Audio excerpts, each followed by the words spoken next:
What up? This is on the sick one to sobriety. My name is Rob, and I'm an alcoholic and drug addict.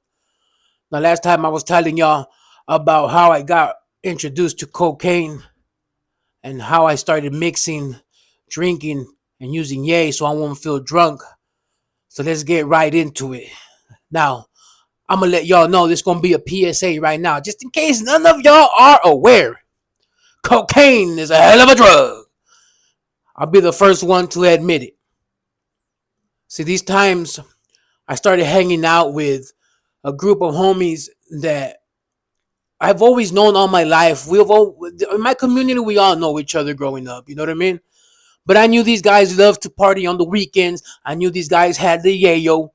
So I started hanging out with these guys and we all started getting fucked up. And it was on the weekends. These guys, Monday through Friday, had their shit together. But I couldn't stop.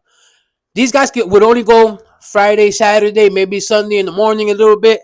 But I had to go Friday to Friday, always. And I just couldn't stop. That addiction in me just doesn't quit. So I partied with these guys. And I'll never forget one time where the fucking yayo was so fucking good. And my two homies, if they ever listen to this shit, they could fucking verify what I'm saying. We were off that Lavala shit so bomb that I wanted to go run laps at the Smythe Park. I was telling them, hey, fool, let's go run some laps, dog. I was like, let's go run some laps, dog. And they looked at me like, no mames, güey, que acá está la verga, güey. I was in it, dog. I was like, oh my god. And I was like fucking like a lizard, dog. Just like on a good one, dog. They're like, no mames, right? Yeah, go fucking go home, go to sleep, dog. But that was that good feeling that I love to have. I love feeling high. I love that rush.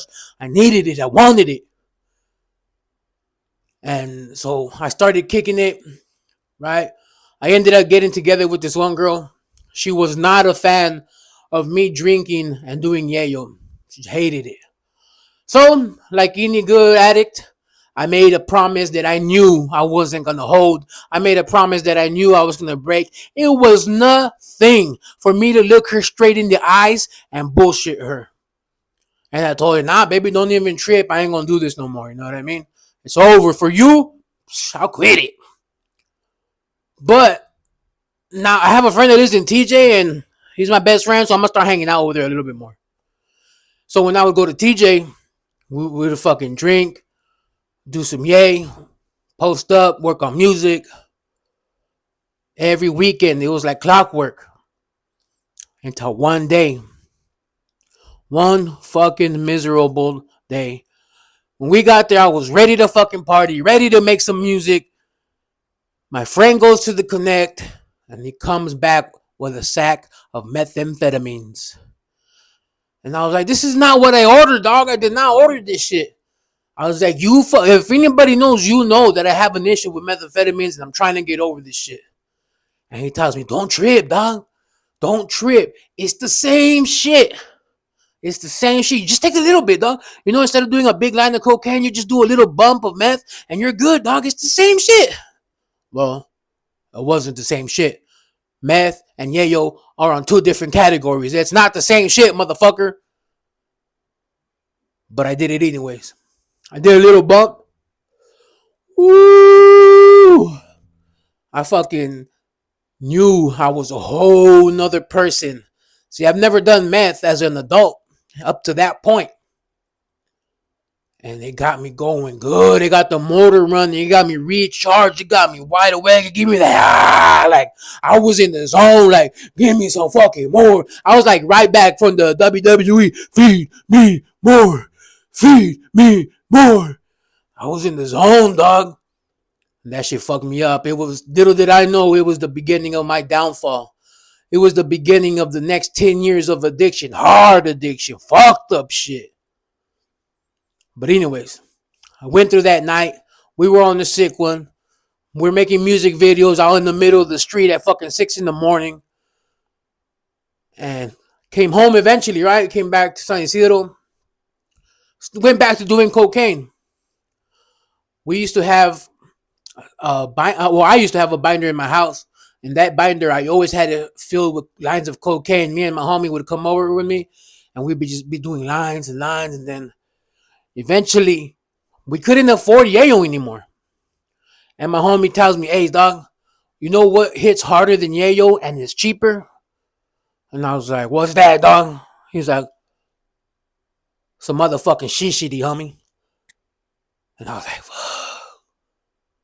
"What's up? Well, I don't have a connect, dog. What's up?" He's like, "I could get it from my dad." How crazy is that? His dad is the fucking connect.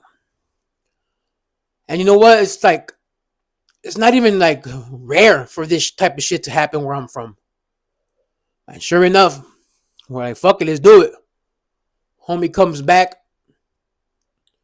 See, up to this point, I've only smoked meth inside of a light bulb. And it was so long ago. My homie came back. We did some lines. Then we started smoking it. Started doing the foil paper stuff. And then all of a sudden, he comes in with this fucking pizzle, dog. Kind of looks like this microphone, you know what I mean? It's like the flat, has the bowl in the front. And it was just glowing like, oh. And he's like, have you ever used one of these? I was like, nah, dog. I was like, I've used the focal before. And he's like, well, it's kind of like that. It's the same mechanics. It's all in the wrist. He's like, but let's handle it. Man, I've never taken so much of a good hit in my life. I fucking felt so good, dude. It fucking felt like another religious experience, another religious awakening, and I was on one. And I did not ever want to come down.